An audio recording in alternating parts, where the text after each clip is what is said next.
Nakipag-ugnayan ang Moro National Liberation Front o MNLF sa Office of the Presidential Advisor on Peace, Reconciliation and Unity o UPAPRU at nagsagawa ng orientation hinggil sa proseso ng amnesty application para sa mga dating mandirigmang kasalukuyang nakapiit sa Davao Penal Colony sa Panabo City.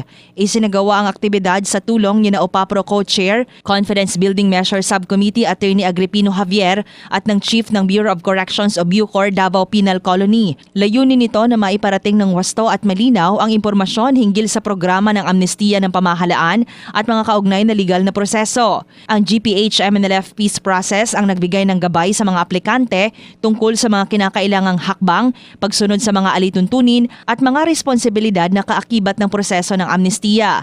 Ipinapakita ng inisyatibang ito ang patuloy na pagtutulungan ng MNLF at ng pambansang pamahalaan sa pagsusulong ng kapayapaan, pagkakasundo at maayos na muling pagsasama ng mga dating mandirigma sa lipunan sa pamamagitan ng malinaw, makatarungan at makataong mekanismo. Ang amnesty para sa mga dating combatants ay ang formal na pagpapatawad o pagpapalaya ng gobyerno mula sa mga legal na parusa o kasong isinampa laban sa mga taong naging kasangkot sa armadong labanan o insurgency tulad ng mga miyembro ng mga rebeldeng grupo.